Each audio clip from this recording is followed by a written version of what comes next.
we have a new name for the coronavirus. The World Health Organization has officially called it COVID-19. Co for corona, Vi for virus, D for disease, and 19 because it started last year. The name, though, of course, isn't the most pressing concern.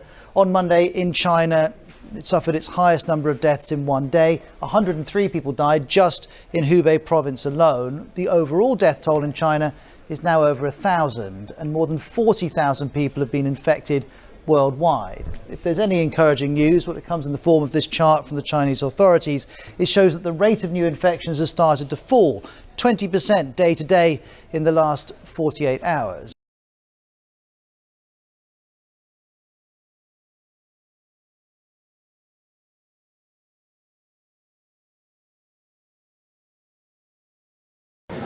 These are images the Chinese government doesn't want you to see. A medical center in Wuhan, the epicenter of the coronavirus outbreak. Under stress, short on supplies, overwhelmed with patients. The video is from Chun Cho, a lawyer who made the risky choice to become a citizen journalist and defy government efforts to control information. In front of me is the virus, and behind me is the legal and administrative power of China. As long as I live in this city, I will continue to report. I only report what I see, what I hear. I'm not even scared of death. You think I'm afraid of the Communist Party? Now Chun is gone. He disappeared last week and has not responded to messages. So far, authorities will only say he is, quote, under control. Amnesty International say he's been forcibly quarantined.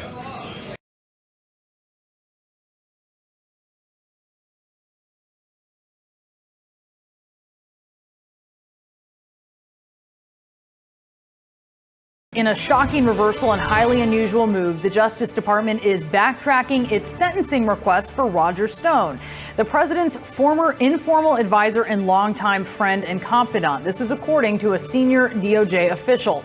Initially, prosecutors, who, by the way, are employed by the Justice Department, asked a federal judge to give Stone 7 to 9 years in prison for charges that include lying under oath, obstruction of a congressional investigation, threatening a witness with bodily harm, and repeatedly disregarding the orders of the judge overseeing the case. Now, a senior DOJ official says the recommendation is extreme and excessive, and this is coming on the heels of a tweet from President Trump condemning the sentencing recommendation. This is horrible, it says, and very unfair situation. The real crimes were on the other side as nothing happens to them. Cannot allow this miscarriage of justice.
A 69-year-old treaty that is being ripped up and tossed out today. The Philippines notified the United States that their major security pact is over. Yeah, Manila, so the United States was given a warning roughly 3 weeks ago by Philippines President Rodrigo Duterte that if the U.S. didn't reinstate the country's national police chief's visa, He would end the Visiting Forces Agreement, known as the VFA, which allows American forces to train in the country. Now, Washington reportedly canceled the U.S. visa of Duterte's loyal ally, Senator Ronald de la Rosa, after he was linked to human rights violations when he first enforced the president's anti-drug crackdown. The U.S., other Western governments, and even human rights groups were alerted that thousands of mostly poor suspects were killed under this anti-drug crackdown launched by Duterte when he took office back in 2016. Now, Duterte said that President Trump did try to save this agreement, but he rejected the idea, adding that he's tired of the United States getting involved in Philippine affairs.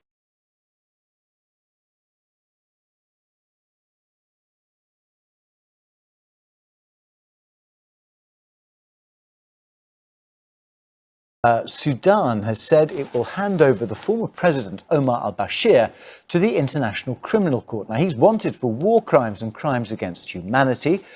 This appears to have come about as a result of an agreement between the new government and rebel groups in Darfur. Omar al-Bashir deposed last April, the first sitting president to be indicted by the ICC. At the moment, the ICC says it cannot confirm that announcement.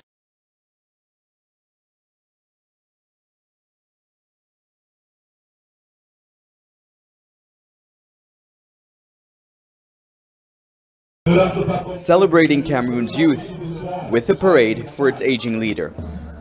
They marched to the portrait of their 87-year-old president, Paul Biya, who by the time he leaves power will be in his mid-90s, making him the oldest living state leader. That's if he's able to finish his time in office. Because in the country's English-speaking region, young people are taking up arms, joining a separatist movement. They want to break away from Cameroon to create their own country, Ambazonia. Home to 4 million people and the size of Switzerland, the English-speaking regions are on lockdown since Sunday's local elections. Violence there has killed 3,000 people and left 1 million displaced, most of them children. In a rare public address, Biya called on young people to lay down their arms, calling for dialogue.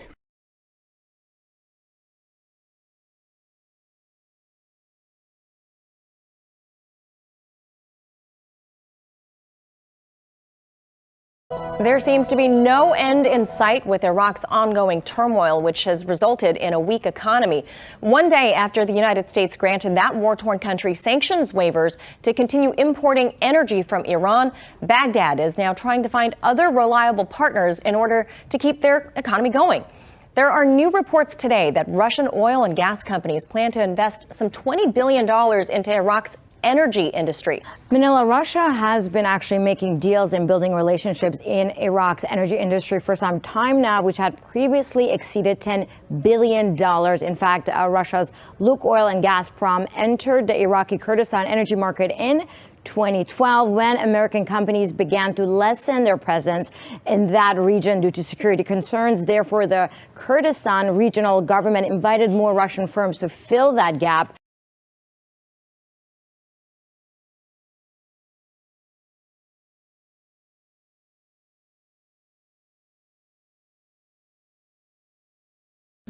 India is Amazon's biggest foreign market, but all's not well for the e-commerce giant in India. Amazon has now challenged India's antitrust investigation. The company has taken the government to court. Amazon has sought a stay on the probe ordered by the Competition Commission of India. What's all this about? Well, the antitrust regulator has accused Amazon of violating India's competition law. It wants to investigate some of Amazon's alleged malpractices. This includes the practice of offering deep discounts, preferred listings, promotion of private labels, and the exclusive partnership with phone brands. The Competition Commission of India ordered this investigation on the 13th of January, almost a month ago.